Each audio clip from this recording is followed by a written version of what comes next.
segunda temporada de Wandinha trouxe ainda mais mistério, estilo e momentos que marcaram os fãs da série. Mas você já viu o que acontece por trás das câmeras e os momentos mais engraçados que não apareceram na tela? Momentos engraçados. Nos bastidores de uma série, o clima nunca é só trabalho. É risada, piada interna e aqueles momentos que você pensa, por que isso não entrou no episódio? E claro, sempre tem uma dupla que brilha. Nesse caso, Jenna Ortega e Emma Myers. Na frente das câmeras, elas são Wandinha e Enid. Fora delas, são aquelas amigas que não conseguem ficar 5 minutos juntas sem inventar uma confusão engraçada. Só que nessa temporada, a galera começou a notar que a quantidade de momentos Ortega com a Emma caiu. Já sabe o que aconteceu, né? Teoria de conspiração. Internet em chamas. Será que a amizade acabou? Treta? Mas calma, respira. Não é nada disso. A Jenna não virou inimiga. Ela virou produtora. Exatamente. Agora, além de atuar, ela também está ajudando a criar a série. Ou seja, menos tempo livre para fazer loucuras, como se jogar dentro de um carro pela janela e fingir que é parente do Dominique Toretto. Enquanto isso, o bastidor não ficou parado. Quem entrou em cena foi Evie Templeton, a Agnes. A atriz basicamente virou a rainha dos desafios aleatórios. Já viu ela brincar de adivinha o que tem dentro da caixa? É tipo programa de auditório, só que versão elenco de série. E claro, não dá para esquecer dele, Luiz Guzmán, o nosso eterno Gomes Adandans. Esse homem não sabe viver sem zoar. Faz piada com tudo. Literalmente, até com calça se deixar. É aquele cara que transforma qualquer gravação em stand-up improvisado. Ou seja, mesmo com a dupla Ortega e Emma aparecendo menos, os bastidores continuam caóticos, engraçados e totalmente dignos de virar uma série à parte. Vem agora com a gente acompanhar mais um vídeo. Novos atores. Para começar a falar do novo elenco, vamos abrir espaço para uma personagem que promete dar o que falar. Agnes, interpretada pela talentosa Evie Templeton. E detalhe, ela tem só 16 aninhos. Se continuar nesse ritmo, já dá para dizer que será um dos grandes nomes do futuro. O mais curioso é o quanto ela levou a preparação a sério. Antes mesmo de gravar, Evie mergulhou de cabeça na primeira temporada, criou um diário imaginando possíveis reações da personagem e até assistiu filmes que serviram de inspiração para essa segunda fase da série. Ou seja, fez o dever de casa direitinho. Os diretores se encantaram logo de cara com o olhar dela. Dizem que seus olhos são tão expressivos que fizeram questão de destacar isso na construção da personagem Agnes, que vive com aquele olhar arregalado. Só que, na vida real, Evie é o oposto. Mais discreta, tímida e do tipo que prefere agradar sem chamar muita atenção. Uma curiosidade legal. Ela fez o teste de elenco por chamada de vídeo, junto com Jenna Ortega e a Emma Myers, porque elas estavam gravando outro filme e não conseguia se juntar no set naquele dia. Mesmo à distância, rolou química instantânea, tanto que nos bastidores elas parecem irmãs de verdade. A própria Evie disse em entrevista que Jenna e Emma Myers são como irmãs mais velhas para ela. E olha que na vida real ela já tem uma irmã bailarina, ou seja, referência artística não falta. Agora, falando em peso pesado, temos também a atriz veterana Joanna Lumley, que entrou para viver a vovó, mãe da Mortícia. Ela começou a carreira em 1969. Passou por grandes filmes como O Lobo de Wall Street e até A Grande Ilusão, de 2024. E aqui, claro, está impecável, entregando uma vovó cheia de presença e personalidade. Outra que está chamando a atenção é Billie Piper, que interpreta a Senhorita Capri. Famosa por papéis em Doctor Who e O Diário Secreto de uma Garota, ela vem dando um verdadeiro show em Wandinha. Misteriosa, intensa e cheia de segredos. Inclusive, já tem gente apostando que ela pode ser uma das vilãs da temporada. Um personagem que surgiu nesta temporada e está causando um verdadeiro mistério é o diretor Belry Dort, interpretado pelo lendário Steve Buscemi. E olha, ele não é o tipo de diretor que segue regras. Muito pelo contrário, Belry tem uma abordagem completamente excêntrica e fora do comum,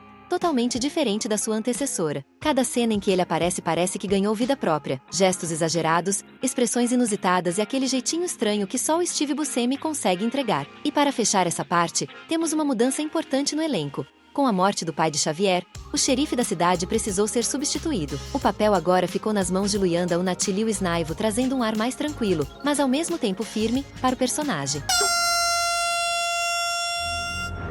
Local das filmagens. Diferente da primeira temporada, que foi filmada na Romênia, a segunda temporada de Wandinha ganhou novos ares, literalmente. Dessa vez, as gravações aconteceram na Irlanda, em cenários de tirar o fôlego. Um exemplo é o acampamento, que ficou simplesmente impecável na tela. Para ter ideia, o mesmo local já foi usado na série Vikings. Ou seja, se você achou que já tinha visto aquelas paisagens antes, não foi déjà vu, foi reaproveitamento de cenário com muito estilo. As gravações duraram cerca de 8 meses. O elenco praticamente morou lá nesse período, e o resultado foi um visual ainda mais imersivo, sombrio e ao mesmo tempo deslumbrante. A Irlanda deu aquele charme gótico que só Wandinha merece. Agora, falando de cenário, tem uma curiosidade que poucos sabem: o chalé da família Dandans. Quem assistiu a nova temporada percebeu que a participação da família está bem mais forte. E adivinha só? Eles ficaram hospedados justamente no chalé que pertencia à vilã da temporada passada. Mortícia, como boa amante do sombrio, odiou cada pedacinho daquela decoração rosa chiclete. E, claro, não perdeu tempo. Fez questão de redecorar tudo com seu toque gótico clássico. Mas aqui vem a parte interessante. A nova decoração demorou um mês inteiro para ficar pronta.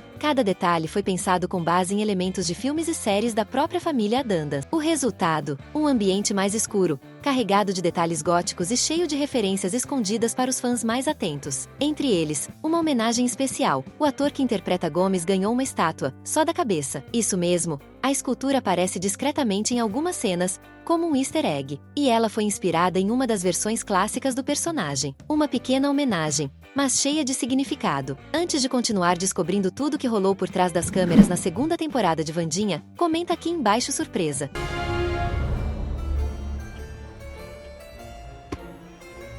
Efeitos especiais. Essa temporada de Wandinha veio carregada de efeitos especiais e cenas que já viraram icônicas, principalmente quando o assunto é Jenna Ortega, que mais uma vez entregou tudo e ainda mostrou que não tem medo de se jogar às vezes literalmente. Um dos momentos mais comentados foi a cena da tirolesa. No episódio parece que estamos diante de um cenário sombrio, místico, quase de outro mundo. Mas a verdade é que, nada de floresta misteriosa. Tudo foi gravado dentro de um estúdio. O curioso é que Jenna nem precisava estar lá em todas as sequências, já que muito seria feito com efeitos visuais. Mas ela fez questão de participar, mostrando que não é só a atriz principal, é praticamente dublê oficial da própria personagem. E se isso já não fosse suficiente, tivemos também o famoso duelo de esgrima entre Wandinha e sua mãe. Isso mesmo, terapia de família na base da espada. As atrizes treinaram todos os movimentos pessoalmente, passo a passo, para garantir que a cena ficasse realista. Depois, os dublês entraram em ação para repetir e intensificar cada golpe. Ou seja, o que você vê na tela é a mistura perfeita de atuação com suor e muito treino.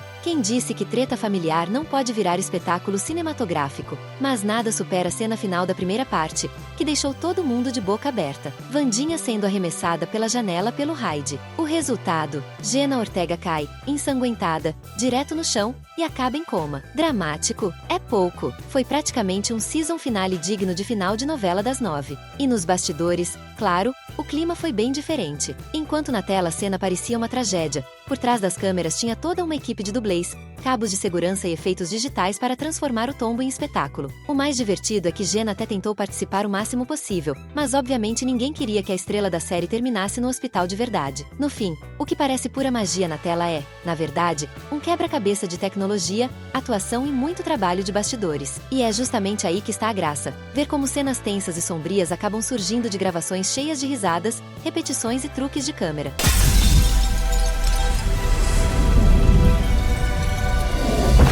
Stop motion. Outro detalhe que roubou a cena nessa temporada e que literalmente encheu os olhos dos fãs foi a animação em stop motion criada para contar a história do zumbi. E olha, se tem uma coisa que a produção sabe fazer é surpreender. Essa sequência foi feita como uma homenagem direta ao Tim Burton, que é apaixonado por stop motion e já eternizou este estilo em filmes como A Noiva Cadáver e O Estranho Mundo de Jack. Era quase obrigatório deixar a marca dele registrada em Wandinha, e o resultado foi simplesmente impecável. Mas calma, não foi nada fácil. Para criar a cena, a equipe levou nada menos que 9 meses de trabalho. 9 meses inteiros para poucos minutos de tela. Foram usados 15 fantoches diferentes, cada um com micro detalhes de expressão e movimento, só para dar aquela sensação realista e sombria ao mesmo tempo. E vale dizer, deu super certo. A animação casou perfeitamente com o clima da série e trouxe um charme extra, como se fosse um pequeno filme dentro do filme. Foi aquele tipo de detalhe que os fãs mais atentos perceberam na hora, e que transformou a história do zumbi em um dos pontos altos da temporada. E agora é o momento certo para você que ainda não é inscrito no canal se inscrever. Assim,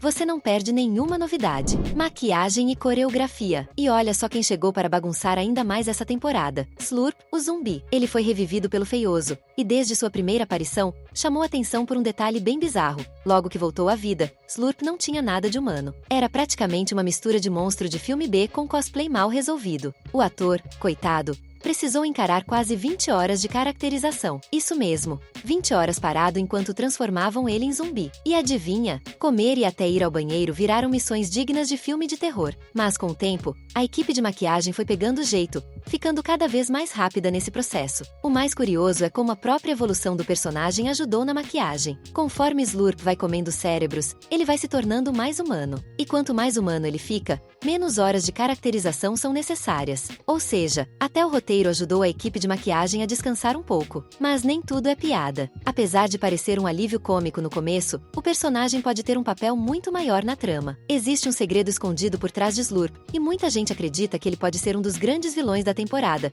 diretamente ligado à história principal. E aí fica a pergunta, será que o zumbi que começou como um figurante esquisito vai terminar roubando a cena como um inimigo poderoso? Ou será que é só um truque dos roteiristas para deixar a gente maluco de teorias? Diretor. E claro, não dá para falar de Wandinha sem citar um nome que é praticamente uma marca registrada do gótico e do sombrio, Tim Burton. O homem é praticamente o maestro das trevas no cinema, famoso por transformar até histórias fofinhas em algo que dá arrepios, mas de um jeito estiloso. O currículo dele é gigantesco. Estamos falando de filmes que marcaram gerações, como Edward de Mãos de Tesoura, Batman, A Noiva Cadáver, O Estranho Mundo de Jack, Alice no País das Maravilhas e até A Fantástica Fábrica de Chocolate. É tanto clássico que parece até playlist de Halloween no modo aleatório. Com 66 anos, Burton já coleciona prêmios, indicações ao Oscar, Globos de Ouro e um exército de fãs que amam seu estilo sombrio, mas ao mesmo tempo mágico. Então, vamos combinar, quem mais poderia dirigir uma série como Wandinha? Ninguém. Era ele ou ninguém. No fim das contas, essa temporada de Wandinha mostrou que não é só a história que prende a gente, mas também todos os detalhes por trás dela, dos cenários impressionantes na Irlanda, as loucuras dos bastidores,